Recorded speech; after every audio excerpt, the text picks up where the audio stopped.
Submission Radio here, proudly brought to you by Musashi with the man that takes on Jimmy Manuwa this weekend, UFC 214, Volkan Oezdemir. Before we go any further, how do I do with your name, Volkan? It's doing really great with me, thank you. Can I hear you say it just so I can hear exactly? Yeah, Volkan Oezdemir. Excellent. And how's it been so far for you? You've had a great year so far, a great run thus far in the UFC. What's it feel like fighting so often for you? I mean, that's good, and I like to stay active because last year I tried to fight so many times and nothing happened. I was trying to get some fights, I get some cancellation, some drop of opponent, and like even an event was cancelled totally. So you know, some bad luck and stuff. So now I got the opportunity to be fighting in the UFC. At least some solid, foundation, because UFC is the biggest company in the world, so nothing's gonna happen. I know they're always gonna find me an opponent and something, and everybody's willing to fight, because we have the best fighter in the world in there. So I want to take as much opportunity as I can. It's an interesting build-up because obviously a huge matchup on this card, a lot on the line, a big name in Jimmy Manuwa. You're a guy that's known for stopping his opponents and TKOing and KOing them. So has it been a weird feeling for you where a lot of fans who don't know your name are just saying, oh, Volkan's going to go down early in this fight because Jimmy, is known for his knockout power? What's that been like to deal with leading into this fight? I mean, we can both see that we have a knockout power, so this is also who's going to apply his game better, but for sure, he's been fighting in the UFC for like 8 times, He has 8 fights in the UFC, he's been there for a while, so everybody know him. He did some great fight against great contenders too, so...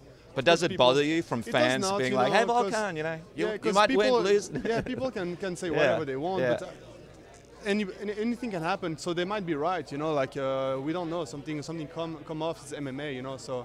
But we try to secure the position and make everything happen. So everything we can control, we put the best, all our ability on it. I'm just wondering, how do you control that? Because obviously this is a fight before obviously big fights, but this is a fight where you're really dealing with a lot of fans, maybe saying some stuff online, maybe hitting you up on Facebook. How do you block that out? How do you deal with it? I didn't have too much people writing bad stuff to me, so I was surprised. It all depends against sometimes. I wrote you a Facebook message, but it was a nice one. It was a nice one, yeah. Sure. But it all depends, it doesn't bother me, people can say whatever they want, and some people say that, and then they write you back. I had some people writing me back after Misha's fight and say, oh, I don't know why I didn't count on you, say first on OSP I thought you were going to lose, now on Misha also, and then now you surprised me, I'm rooting for you, so that's also something really nice to hear about. So I don't pay attention because on the negativity, because it can turn out into positivity all the time,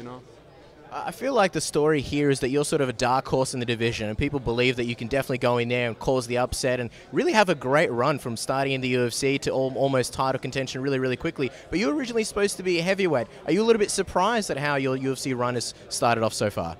So I was a heavyweight for outside of UFC, but I think in the UFC, in the big leagues, the heavyweights are really big, like 265ers and stuff like that. So I think I'm more shaped for the 205 division, so that's fine with me, and I love to compete here because I think there is great athlete too, people say the division is shallow, but I think there is a lot of good people all the time, and they're fighting each other because they're top of the division.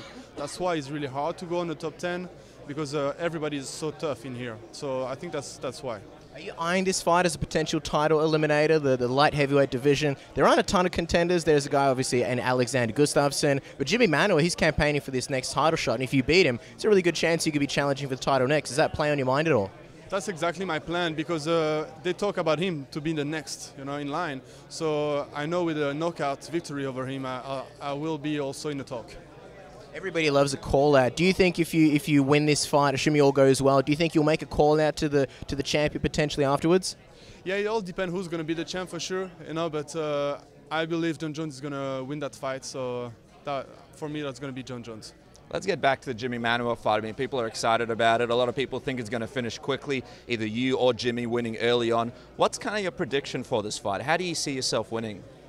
I think it's going to be a one-round fight. I think Jimmy and I doesn't agree on who's the winner is going to be, but we both know it's going to be on the first round, and I'm going to be winning the fight. You'd feel like you're going to be the winner, wouldn't you, going into it? When we spoke to Jimmy, he said that, I believe you said you're going to finish him in the first round. He thinks you're bluffing. He thinks that you're going to go for a takedown. Do you think he's underestimating your abilities a little bit, maybe underestimating your striking, and obviously willingness to go in there and trade with him? I mean, I've been training with so many guys for a while, some really great strikers. I have also a background in kickboxing, so I'm used to striker, you know, I'm used to strike. That's what I love to do. But of course, if there is any opportunity anywhere, you know, it's MMA. If you want to do kickboxing, if I want to do kickboxing, I will have stayed doing kickboxing, you know. But so any takedowns opportunity appears, I'm going to do it, you know. I'm going to jump for it. But my goal is to knock him out. As we wrap things up, for all the fans watching right now who may have not really heard your name before, who are going to be watching you for the first time at UFC 214 in this fight, can you look into the camera and give them a message? What will you say to them? All the fans out there watching right now. I think that fight is going to be an explosive one-round fight, so be ready and don't blink an eye. And if you've sent him a negative comment on Facebook, be ready to retract it. Volkan, thank you so much for the time. We look forward to seeing you at UFC 214. Thank you.